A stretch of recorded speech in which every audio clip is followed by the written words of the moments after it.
ETV YouTube ఛానల్స్లో మీ వ్యాపార ప్రకటనల కోసం ఈ నంబర్కి కాల్ చేయండి.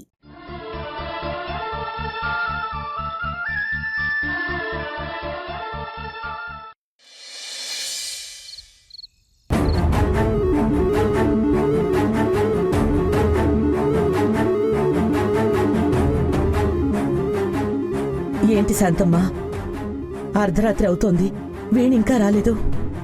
ఏమోనమ్మా, నాకు అదే అర్థం కావడం లేదు. అసలు ఎన్నిసార్లు కాల్ చేసినా లిఫ్ట్ చేయడం లేదు. ఏమై ఉంటుంది?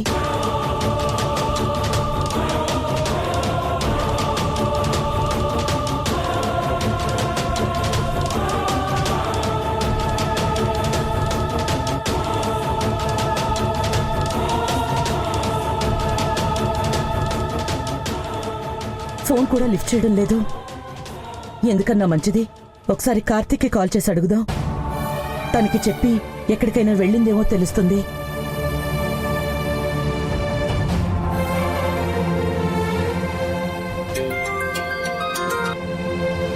అమ్మా, వీణ ఎక్కడుంది కార్తీక్? ఇంకా ఇంటికి రాలేదు. నీకేమైనా చెప్పి వెళ్ళిందా? ఎక్కడికి వెళ్ళిందో? నేను వెనక్కి వచ్చేస్తున్నానమ్మా, దారిలో ఉన్నాను. వెనక్కి వస్తున్నావా? ఎందుకు? ఋషిగాడు వీరని కిడ్నాప్ చేసి ఎత్తుకెళ్ళాడమ్మా.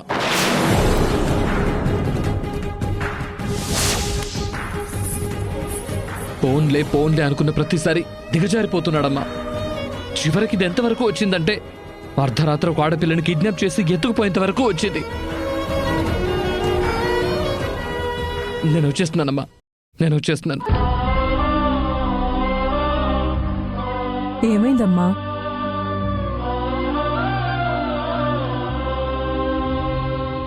ఏమైందమ్మా?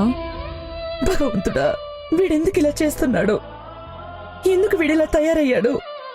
ఏమైందమ్మా? వీణని రిషి కిడ్నాప్ చేసి ఎత్తుకు వెళ్ళాడంట.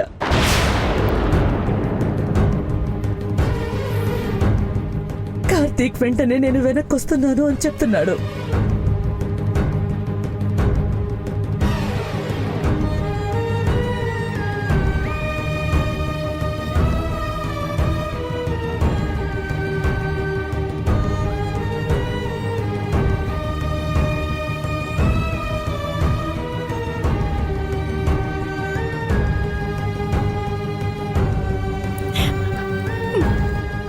పార్వతి, ఏమైంది పార్వతి? అక్క,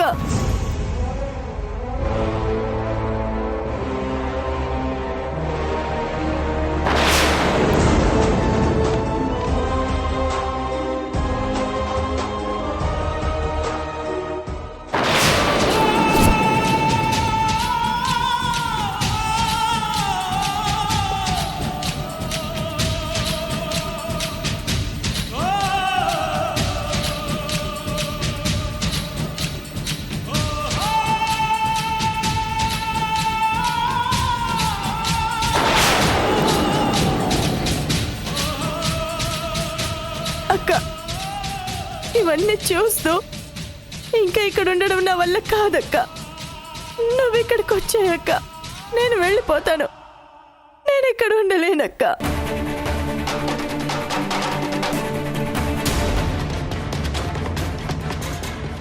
ఏం మాట్లాడవేంటక్క?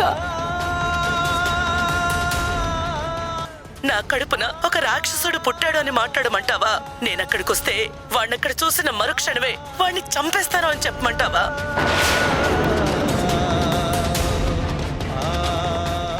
ఏం మాట్లాడమంటావు?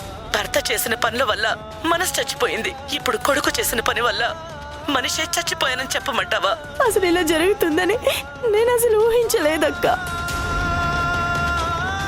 కార్తీక్ ఏమైపోతాడోనని భయం వేస్తుందక్క. ఆయనేమంటున్నారు పార్వతి? అందరూ నేనే మాట్లాడతానని చూస్తున్నారక్క. కానీ దానికి ముందు నేనే నీకు కాల్ చేశాను.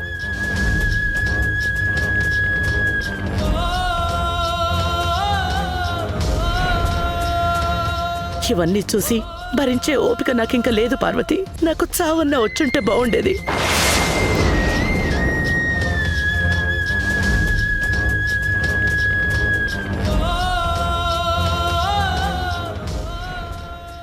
ఏంటక్క ఆ మాటలు?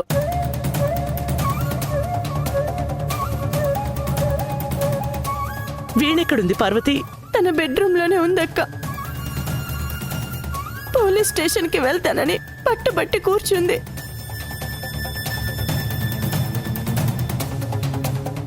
మరేం చేద్దాం అనుకుంటున్నావు? నన్నేం చేయమంటావక్క? ఒక ఆడపిల్లకి న్యాయం చేయాలా? ఈ ఇంటి పరువుని పోలీస్ స్టేషన్కి తీసుకెళ్లకుండా ఎలా కాపాడను అర్థం కావడం లేదు.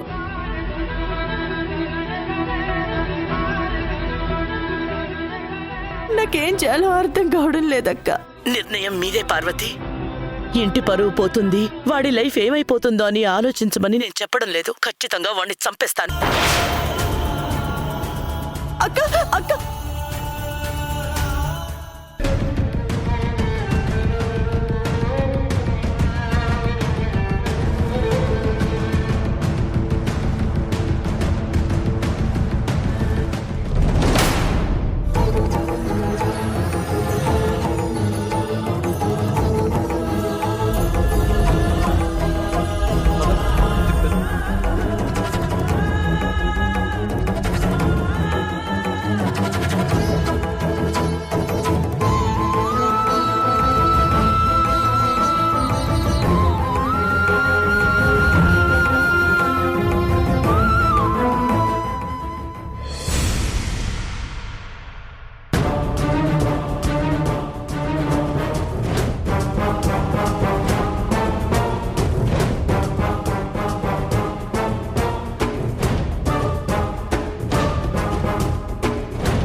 ఇష్యూ పోలీసుల వరకు వెళ్ళిపోయిందా? రిషిని గెస్ట్ హౌస్ లో అరెస్ట్ చేసి ఉంటారా? పోలీసులకి ఈ విషయం తెలిసిపోయిందా? పోలీసులు వచ్చారంటే ఒరే అన్నయ్య, నీ పరువెక్క గంగపాలే. ఆయన రిషిగాడేంటి ఇలా చేశాడు? వాడి మొహం మండ.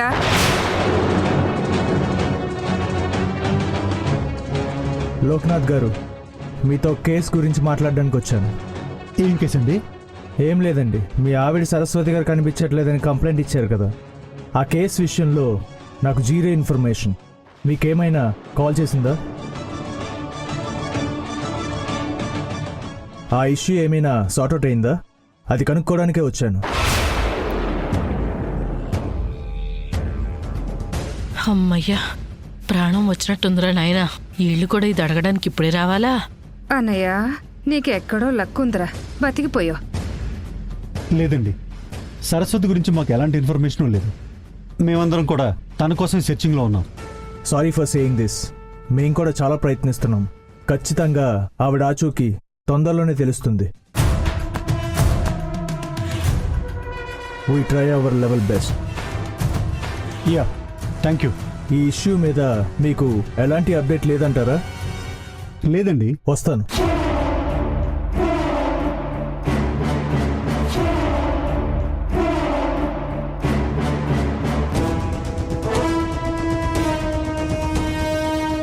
సార్, ఇలా అడుగుతున్నానని ఏమనుకోకండి. మీ ఇంట్లో అందరూ ఏదో టెన్షన్లో ఉన్నట్టున్నారు. Anything wrong? నథింగ్ రాంగ్ అండి. మా రిషి ఫ్రెండ్స్తో పార్టీని బయటికి వెళ్ళాడు, ఇంకా రాలేదు. ఫోన్ చేస్తే లిఫ్ట్ చేయట్లేదు. దాని గురించే అందరం కొంచెం టెన్షన్ పడుతున్నాం, అంతకుమించి ఏం లేదు. అయినా వాడు మూడ్ బాగోపోతే వాడు ఇంతే, మాకు అలవాటే. ప్రాబ్లం ఏం లేదు, వచ్చేస్తాడు. Okay, take care. Okay sir. S I గారు,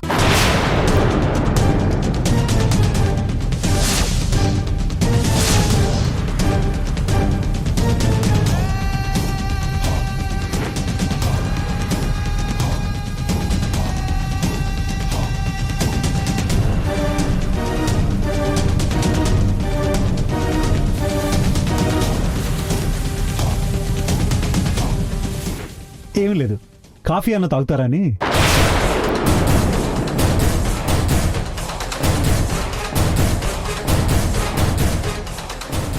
okay sir. Yeah sir, please. Carry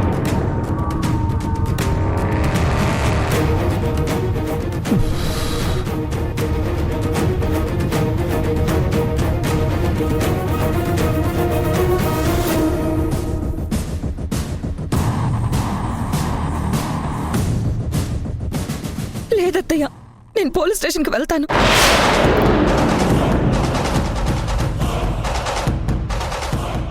అయ్యో అలా అనకమ్మా వీణ. నువ్వలా చేస్తే ఈ ఇంటి పరువు ఏమవుతుంది? ఆ రిషిగండ్రాని ఖచ్చితంగా నీకు న్యాయం చేపిస్తాం. ఏం చేస్తారు? మీరు బాధపడుతుంది నా గురించి కాదు, మీ కుటుంబం పరువు గురించి. అది నాకు బాగా తెలుసు. ఈ విషయంలో నువ్వు కూడా నన్ను ఆపుదాం అనుకున్నావా అత్తయ్య?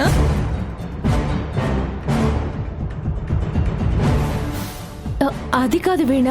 వేద, అదే నీ సొంత చెల్లో అక్క అయ్యుంటే కూడా ఇలాగే వదిలేస్తావా? అన్యాయం ఎవరికైనా అన్యాయమే. వాడొచ్చే వరకు ఆగమంటున్నాం కదా. డాడ్ రే అన్నయ్య ఆగు. ఏమైంది డాడ్? Stop it! ఏం చేశారు నువ్వు అసలు? నువ్వు చేసిన పనికి నిన్ను నిలువున ఎక్కడ పాటేయాలి? అసలు నేనేం చేసింది డాడ్? కోర్టు మళ్ళీ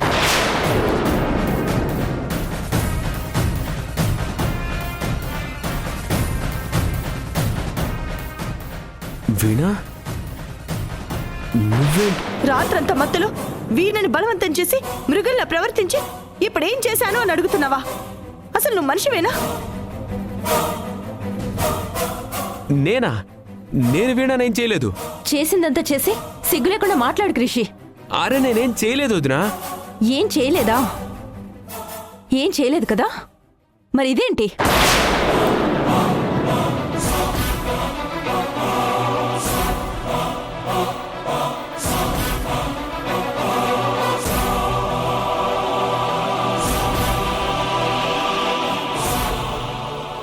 ఇప్పుడు చెప్పు, ఎవరా కుక్క? ఎవరక్కడ మృగంలా ప్రవర్తించింది? నాకు అసలు ఏం జరిగిందో గుర్తులేదు వదినా. నేను మత్తులో ఉన్నాను. నేను ఖచ్చితంగా అలా చేసి ఉన్నాను. ఆపు రిషి, ఇంత చూసాక కూడా అబద్ధాలు చెప్తున్నావా? ఎవరు ఇక్కడ నిజాల గురించి అబద్ధాల గురించి పోరాడక్కర్లేదు. నేను పోలీస్ స్టేషన్కి వెళ్తాను, వాళ్ళే నాకు న్యాయం చెప్తారు. వీణా, ఇప్పుడు నువ్వు పోలీస్ స్టేషన్కి వెళ్ళడం వల్ల నీకు న్యాయం జరగదు. నీకు రిషికి పెళ్లి చేస్తేనే న్యాయం జరుగుతుంది. అలా చచ్చినా జరగదు.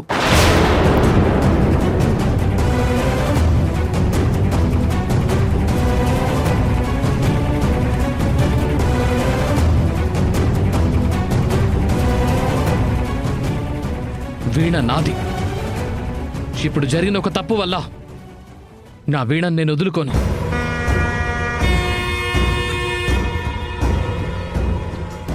వీణకు జరిగిన దాని గురించి నా మనసులో ఎలాంటి తప్పుడు ఆలోచన లేదు. గర్భగుడిలో కుక్క మైలు చేసినంత మాత్రాన దేవత మైలు పడిపోదు. నువ్వు నా దేవత వీణ. నేను నిన్ను పెళ్లి చేసుకుంటాను. మరింకే, అంత మంచి మనసున్నవాడు నీ పక్కనే ఉన్నాడు కదమ్మా. ఇలాంటి వాడు దొరకడం నీ అదృష్టం. ఆ అబ్బాయి ఎలాగో చేసుకుంటా అంటున్నాడు కదా, ఒకసారి ఆలోచించకూడదు? అసలు మీలో ఎవ్వరికి మంచి మానవత్వం లేవా? రిషి అన్యాయం చేస్తే కార్తీక్ దానికి జీవితాంతం శిక్ష అనుభవించాలా? తనకి ఇబ్బంది లేదని తనే అంటున్నాడు కదా. మీరు వచ్చినప్పటి నుంచి మీ నోట్ నుంచి ఒక్క మాటైనా మంచిగా మాట్లాడారా? అమ్మాయి, మాటలు తిన్నగా రాని. ఆపుతారా ఇంకా? ఈ విషయంలో న్యాయం చెప్పగల వ్యక్తి ఒక పార్వతి మాత్రమే.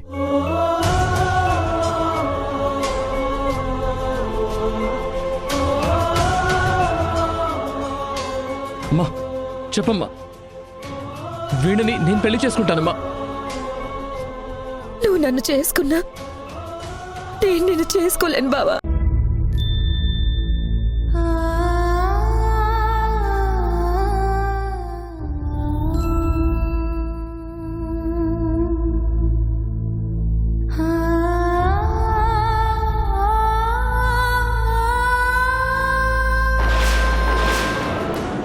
జీవితాంతం ఈ మచ్చతో నేను నీ పక్కన బ్రతకలేను.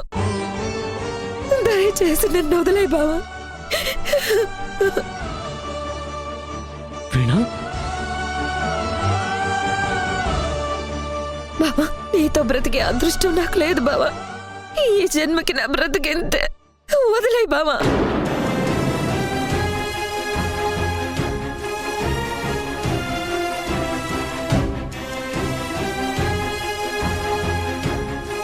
ఈ వీణ నీకు ఇంక లేదనుకో. నీతో కలిసి బ్రతికే అర్హత నాకు లేదు బావా.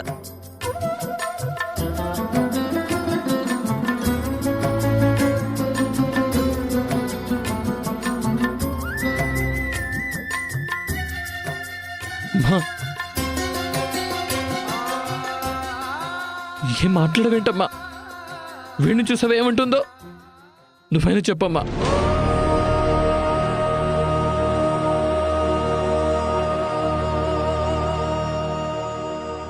ఇప్పుడు చెప్పాల్సింది అత్తయ్య కాదు, ఈ ఇంటి పెద్ద.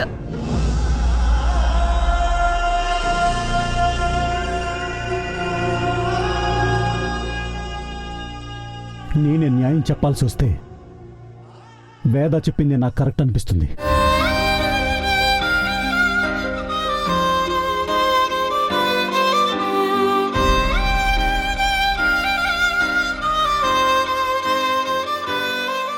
పార్వతి, నీది కూడా నా సమాధానం అయితే, నేను చెప్పింది నీకు న్యాయం అనిపిస్తే నువ్వు మౌనంగా ఉండొచ్చు, లేకపోతే మాట్లాడొచ్చు.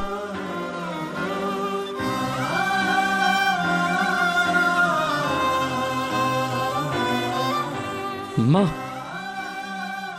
ఏం మాట్లాడవేంటమ్మా? నువ్వేం మాట్లాడకపోతే వీణ నాకు జీవితాంతం దూరం అయిపోతుందమ్మా. మాట్లాడమ్మా.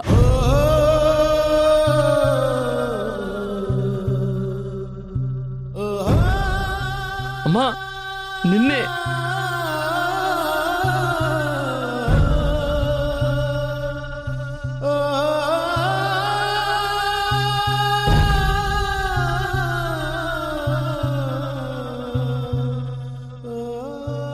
వీణ,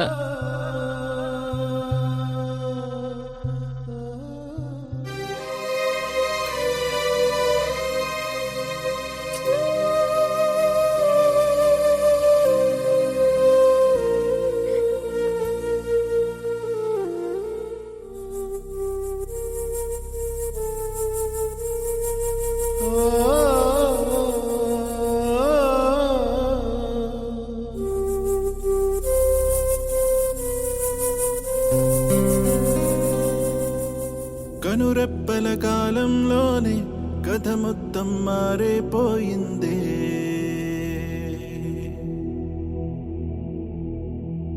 కను తెరిచి చూసేలోగా దరిచేరని దూరం మిగిలిందే.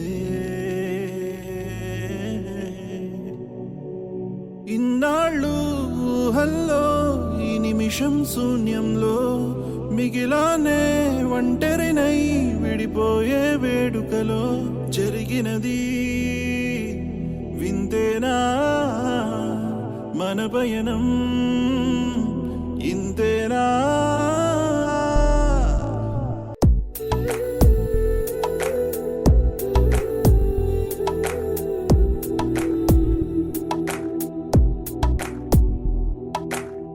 కనురెప్పల కాలంలోనే కథ మొత్తం మారిపోయిందే.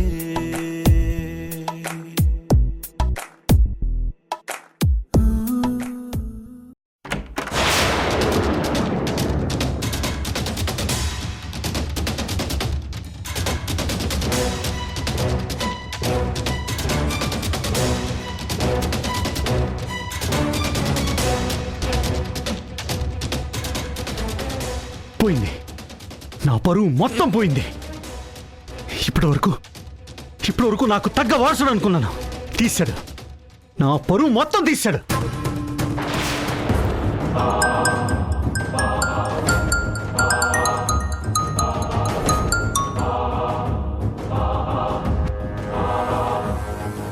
హాయ్ లోకి, ఏంటి బాగా చిల్లవుతున్నట్టున్నావు?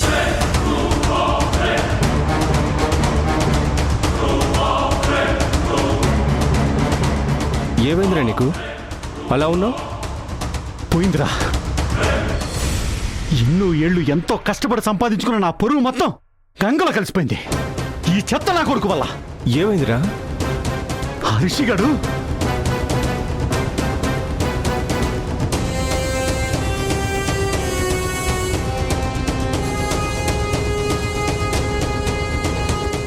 పురాణాల నుంచి ఒక ఆడదాని వల్లే రాజ్యాలు కూలిపోతున్నాయి, శవాలైపోతున్నారని తెలిసిన ఏ నా కొడుకు మారడు.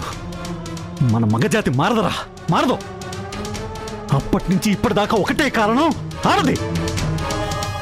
అలాంటిది నా జీవితంలో ఒక్కరు కాదు, ఇద్దరు. ఇప్పుడు ఈ రిషిగాడు వల్ల వేరొకటి. రే లోకి, నువ్వు బ్యాలెన్స్డ్గా ఉండడమే ఇంపార్టెంట్. ఇప్పుడు నువ్వు చెప్పిన దాన్ని బట్టి చూస్తుంటే నువ్వు ఏ మాత్రం బ్యాలెన్స్ తప్పినా లోకనాథ్ పరువు బ్రేకింగ్ న్యూస్ రూపంలో మురిక్కాలువలో కొట్టుకుపోతుంది. నువ్వు వెట్టి పరిస్థితుల్లోనూ పోలీస్ స్టేషన్కు వెళ్ళకూడదు. ఏం చేసినా ఇంటి పెద్దగా ఆలోచించి చేయి. చూడు లోకి, లేదంటే నీ పరువంతా నాశనం అయిపోతుందిరా. నో నో, అలా జరగకూడదు, అలా అస్సలు జరగకూడదు. లోక్నాథ్ పరువుకి ఇంచి ప్రాబ్లం వచ్చినా సరే ఒక్కొక్కడికి సమాధులు కట్టి ఫెన్సింగ్ వేసేస్తాను. రిషి, నాకు ఆ వేణం చూస్తుంటే చంపేయాలన్నంత కోపం వస్తుంది. అలాంటిది నువ్వు ఛీ! రేపటి నుంచి దాన్ని నా కోడలుగా చూడాలంటే అంతకంటే నరకం నాకు ఇంకేముంటుందిరా? రే లోకి, కంట్రోల్ తప్పకు. ఇది నీకు టఫ్ టైం. బ్యాలెన్స్డ్గా ఉండు. ఏం చేసినా నువ్వు ఆలోచించి చేయి. ఇంతవరకు అదే చేశాను. నాలోని రాక్షసుని దాచేసి బయటికి రానివ్వకుండా నొక్కి నొక్కి ఆపాను. ఇంకా లాభం లేదు.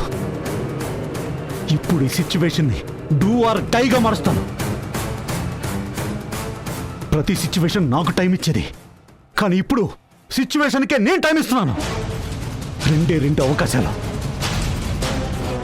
ఒకటి వేణని డబ్బుతో కొంటా, అవ్వలేదంటే అదే డబ్బు వాడి దాన్ని పూర్తి చేద్దాం. లోక్నాథ్, రే, ఏ డిసిషన్ తీసుకున్నా ఆలోచించి తీసుకోరా. రేయ్, ఇక్కడ వరకు రావడానికి ఎన్ని కష్టాలు పడ్డానో, ఎన్ని అవమానాలు భరించానో నాకు తెలుసు. ఆఖరికి కట్టుకున్నది కూడా నన్ను బెదిరించితే అయినా నిలబడ్డాను. ఇప్పుడు ఈ నా కొడుకు చేసిన చెత్త పని వల్ల నా పరువు పోగొట్టుకోను, మాటలు పడలేను. అయితే సెటిల్మెంట్, లేకపోతే లైఫే తీసేస్తాను. ఇది ఫిక్స్.